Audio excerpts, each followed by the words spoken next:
All right, so I wanted to do a video today about the different types of reloads that I make for 9mm. And I'm going to compare those to some factory loads. So on the table here, as you can see, from left to right, we've got some Blazer, just regular old Blazer. Got that from Palmetto State Armory on sale. Right here, I've got my super special, awesome kick you in the face loads, which are 1,300 feet per second copper plated round nose, 115 grain.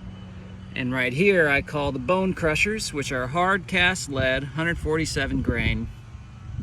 A little bit lower velocity, but got a lot more punch through power, or whatever you want to call it. So if you're out hiking or something and a bear or something comes after you and you shoot it, that bullet's going to crush whatever bone it runs into. And that's the point of these loads. I actually am, the idea is to make them for when I go hiking on multi-day trips or just a day hike or whatever. So we're going to see how they perform. I've got a Caldwell Chronograph G2 right here. And what this does is, there's a sensor here, there's a sensor here. As the bullet passes through, it marks the time. As it passes through here, it marks that time, and it does some math, and it figures out the velocity roughly of the bullet. Now it can be a little bit finicky because you have to be, 5 or more feet away from it. And it obviously, it's an expensive piece of equipment, so being 5 feet away from it and just hoping that you're going to get through that hole right there is not a good gamble. So I've got a Caldwell set up here, and I'm going to use it just for the testing. So we're going to test 3 rounds of each. We're going to do factory Blazer. We're going to do my my high velocity loads, and then we're going to do my my BoneCrushers, and we'll see how they go. Okay, so I don't have like an advanced setup or anything camera-wise. I'm just literally using my iPhone, and it's going to be stuck between 2 rocks right here, and hopefully it'll stay in place and give you a nice view of the gun going off. Unfortunately, you're not going to be able to really see anything downrange, but I will be calling out the shot velocities and writing them down as I go along. So here we go. We're going to start out with the Blazer 115 grain. Doesn't say on the case what the velocity is supposed to be. I'm guessing it's going to be around 1100. So let's see how they perform. And this is in my custom Glock 19. It's got a rival arms, match grade, fluted barrel, a custom trigger. I can't remember the name of the manufacturer, and of course a burst fast fire red dot. But that doesn't matter. I'm not even really aiming for the plate right now. Right now, I'm just hoping that I make my bullet through my chronometer without it veering, because it's pretty windy, and destroying one of the struts that holds it up. So here we go with the Blazer.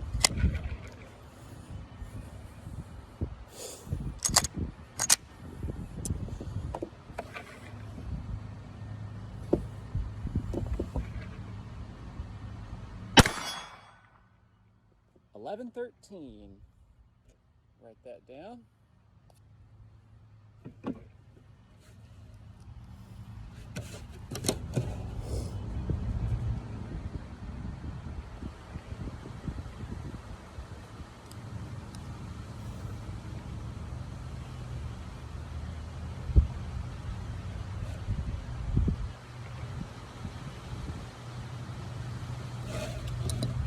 All right, so first shot was 11:13. 11:07. I really need an assistant for this. And third shot. 11-12. So pretty consistent. Pretty consistent. Okay. Drop the mag. Now we're gonna go with Aaron's super high velocity, awesome nickel plated kick-ass rounds that I love and that I'm very proud of. Okay, so, all right. 1303.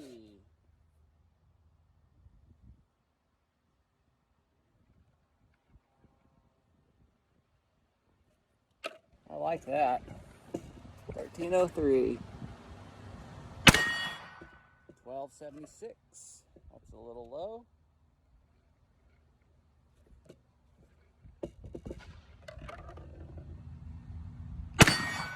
1300. And I've got more in here, so I'm going to go ahead and clear it.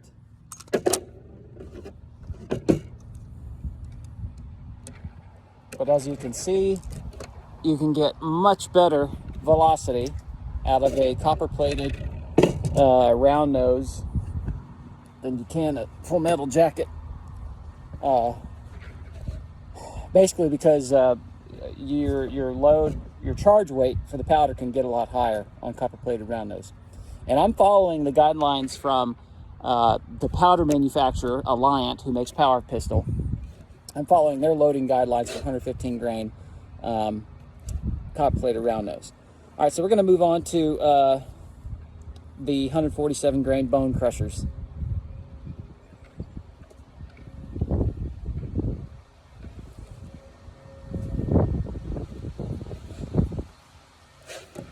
Just a second here.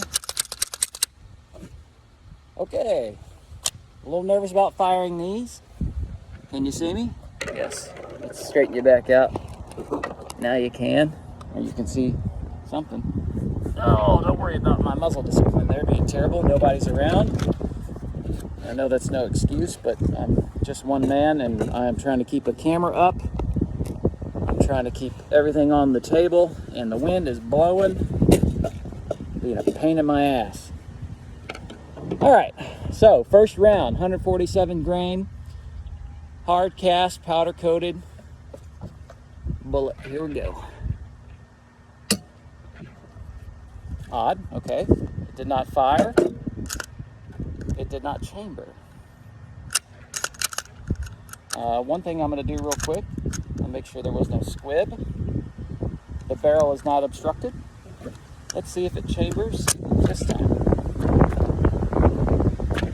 Here we go. Woo! 1032.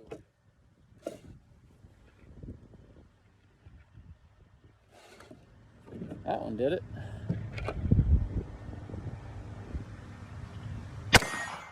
1025.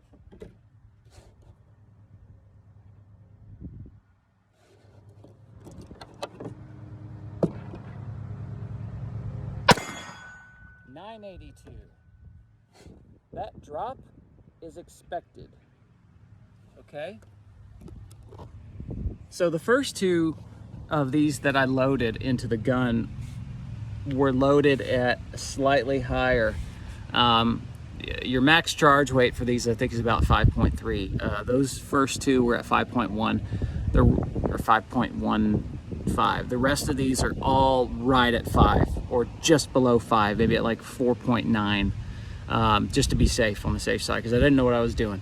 So I'm gonna go ahead and shoot the rest of these, and we're gonna see how they do. And I'm gonna write down all of the velocities for them. We'll see how well the charge weight held on my Dillon Precision, and yeah, we'll go from there. So let's do some shooting.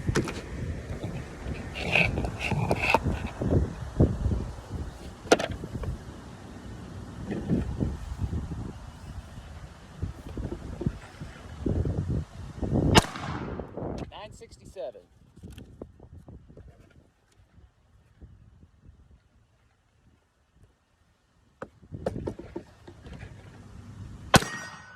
$9.92.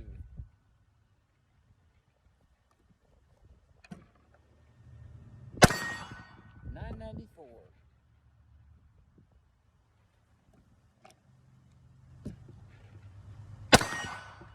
$992 again.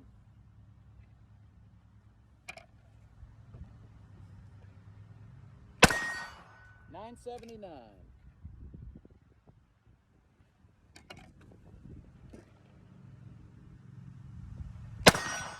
$987, and we're empty. So just to give you an idea, what I'm doing is copying these the old school style. All right, so we had really consistent, all right, super windy, really consistent charge weights for the 147 grain after I did those first two. So 982, 967, 992, everything close to right to 1,000 feet per second, which was expected. So that's a powerful round. You know, it's a heavy round. It's a hard cast lead bullet, meaning it's got other alloys in there that make it a little bit harder than if it was just pure lead. And it's gonna break some stuff. So good trail round, good self-defense round.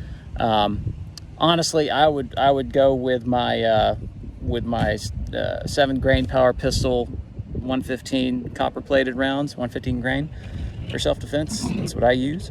Because the velocity is so high, 1,300 feet per second, that, I mean, nothing's going to stop it. Well, of course, outside of, you know, rifle plates that are rated for that.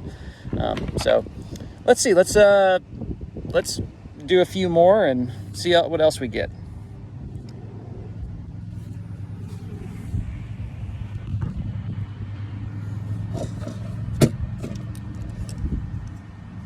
And I'm going to go back. Actually, I brought a few Winchesters out, that I wasn't planning on, but I want to see how close they are to the Blazers, and I have a feeling they're going to be pretty close.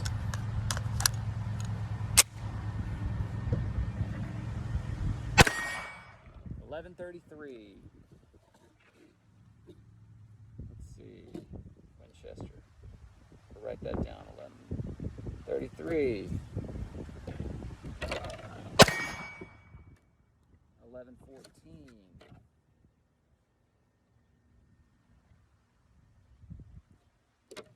And finally, 1106. So totally predictable as far as that goes. And I'm going to do just a few more of GuitarGunner's special loads that you can get nowhere else at all, except for from me. Ooh, it didn't. Ooh, I got an error. It didn't pass through the. Let's move a little bit closer. 1337. Why, if I'm not mistaken, 1337 is nerd code for elite. I'm gonna circle that one. That was elite round. I think that tells you a little bit where we're at. 1261, ooh, low charge weight on that one. Low charge weight. 1280. I must have been tired when I was loading these. Must have been late. 1305. There we go.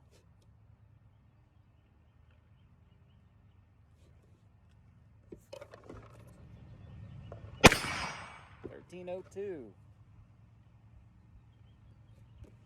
If you're still watching, I hope you are having as much fun as I am. 1289.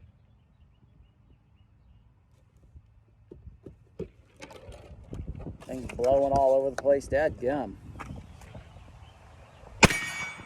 1297. 1297. Backing that down.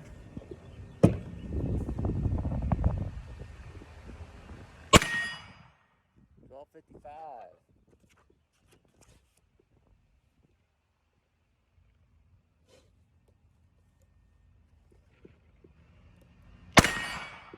1305. Yeah, baby.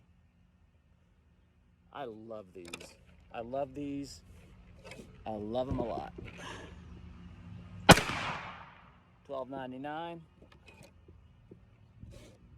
How many I have left in here? Oh, here's the last one. $12.99 and $13.07. $12.99, $13.07. We're gonna take those and average them out. How about we shoot a few more of the BoneCrushers and get an average, I don't know.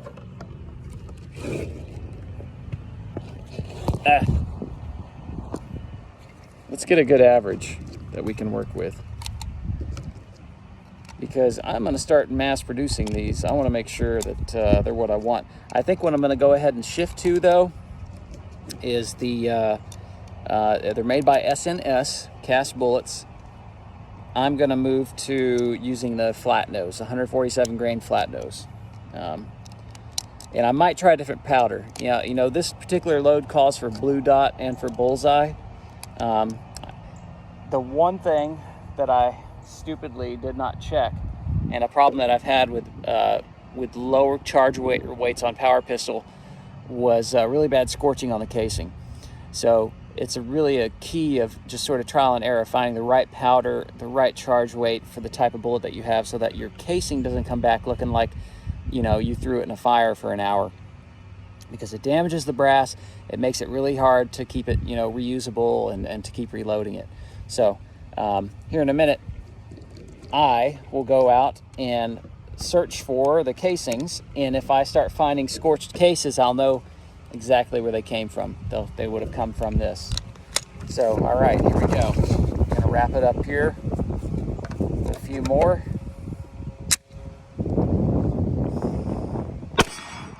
$9.82.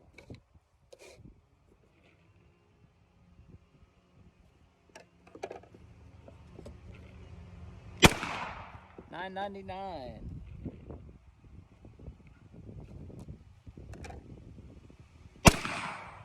$9.97. I am not shooting for accuracy, so if you're not hearing plinks, that's because I'm trying to get this group finished. $9.67.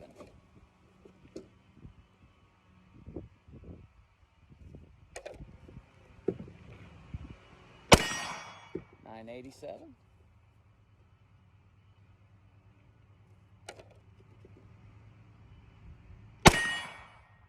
$1,010. Nice. It's a little bit faster. Okay. I've got a few more. Oh, there's one left in there. We'll go ahead and shoot it. $9.81.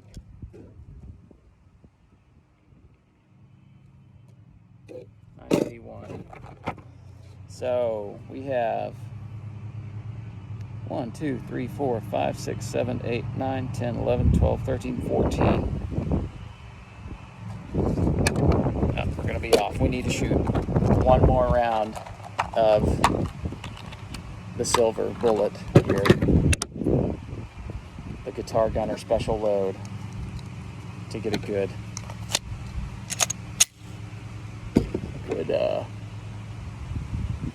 group here. 1301. Woo! God, I love that. Man, that'll knock someone right on their butt.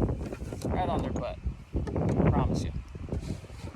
Okay, so we got 15 of each. So I'm going to average these out, and I'll make another little short vid and clip them all together, and yeah, do some editing and make this something less boring than it already is. So, all right, cool.